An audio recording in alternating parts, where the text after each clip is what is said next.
Sri Lanka enjoys some of the most beautiful and fertile land in the world. Twice a year, the terraced paddy fields produce abundant harvests of rice for the people. But for those who do not work on the land, there are plenty of alternative jobs. In the Kandyan district, carpenters turn out a variety of articles such as walking sticks and bowls on the simplest form of lathes.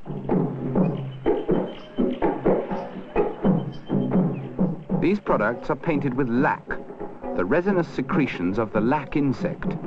There are only 4 colors available: red, yellow, green and black, and these are applied with a finger or thumbnail. The result is very durable and attractive.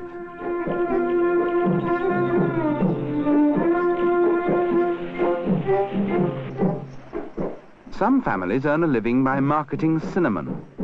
First of all, the outer bark of the cinnamon tree has to be removed by scraping.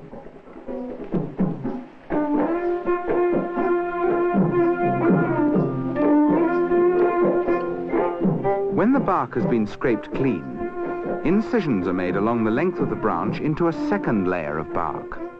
It is this inner layer which produces the cinnamon we use in our kitchens.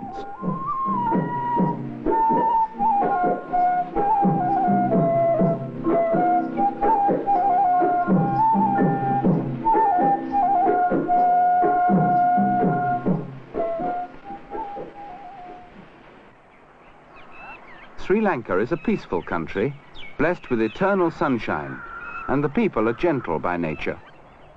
Their government recognized the importance of conserving wildlife, and there are several game parks throughout the island where animals can live in peace. But even outside these special areas, certain creatures are protected by law. The cobra goya, or monitor lizard, is one such animal. He is nature's scavenger, and although good to eat, no one would dream of harming him. This lizard lives on many of the pests which would otherwise damage the crops grown for human consumption, and is a friend to the farmer. Wherever you go on the island, you will come across little groups of people producing handicrafts. Local reeds or marsh grasses are often woven together to produce hard-wearing mats. Village factories employ girls to manufacture a wide variety of attractive items, ranging from handbags to decorated baskets.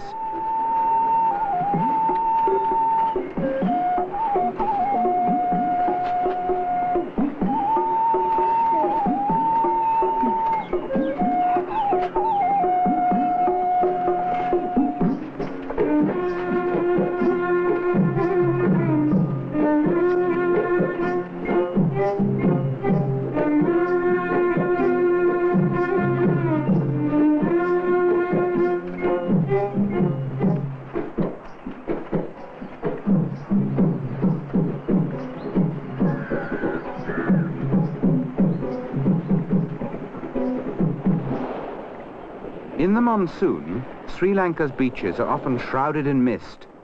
But in the Galle area, despite the weather, you will find men engaged in an unusual occupation.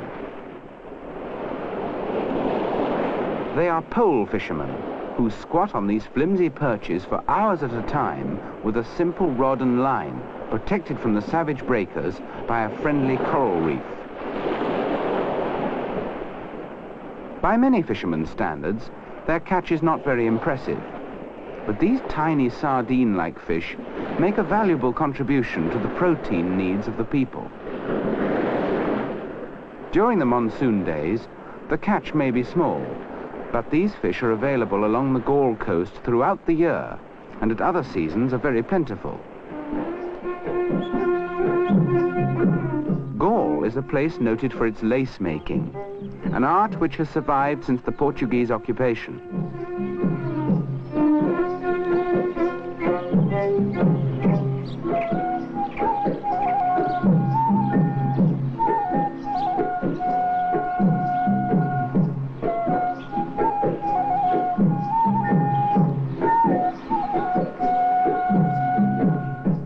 This is a land of contrasts and strange religious rites. preparations are in progress for an unusual Hindu ceremony which will take place the same night. By early afternoon, many devotees are in a state of trance. This ceremony will demonstrate the faith of the believers, but at the same time baffles the scientists, for it defies the known laws of physics. The fire is the centerpiece of the performance, but it has to burn for many hours until only a carpet of red-hot ashes are left, and then fire walking will take place.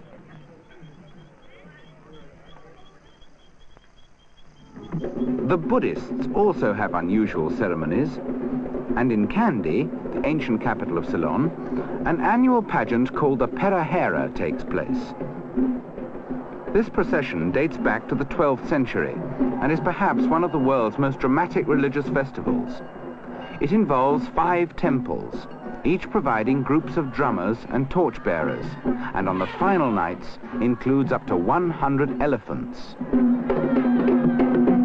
The Kandyan drummers are famous throughout the world, but on this occasion the drummers are not here to entertain. They are paying homage to Buddha.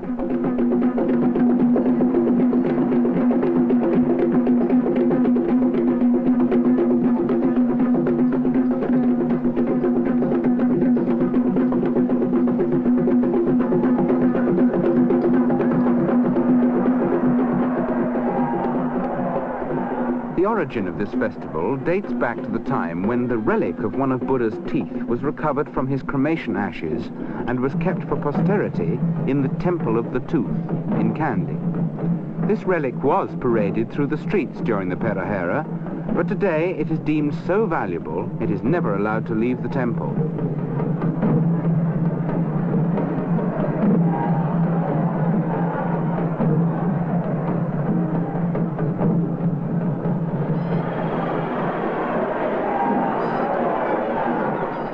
For many years, the biggest elephant in the procession had the honor of carrying a silver casket containing the Buddha's tooth. But today it is only a replica of that casket which is paraded through the streets. This, however, does not in any way diminish the people's enthusiasm for an annual pilgrimage to the Perahera.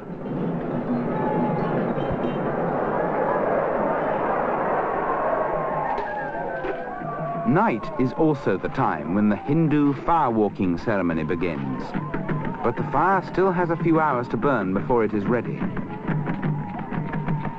In the meanwhile, the proceedings begin to take on a horrific aspect when, to show their faith, many devotees have unsterilized meat skewers and bodkins pushed through the flesh of their cheeks.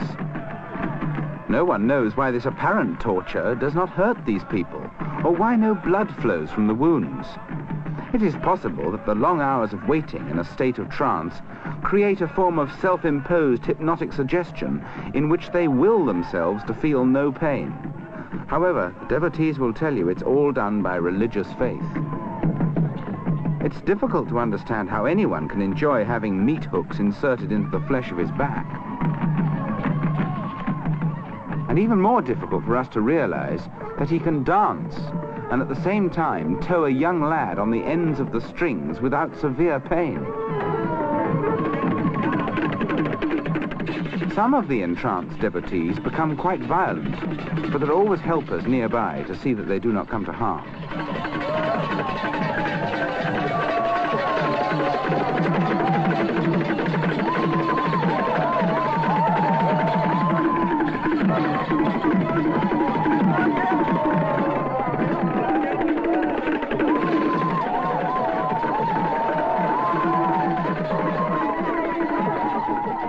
Although the fire may look cool to the camera's eye, the heat keeps the crowd well away. Yet these people choose to walk barefooted along the entire length of the fire to prove their faith.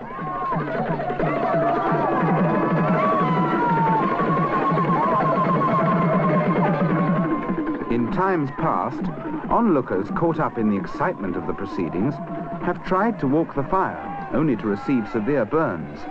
Yet the devotees' feet are quite unharmed.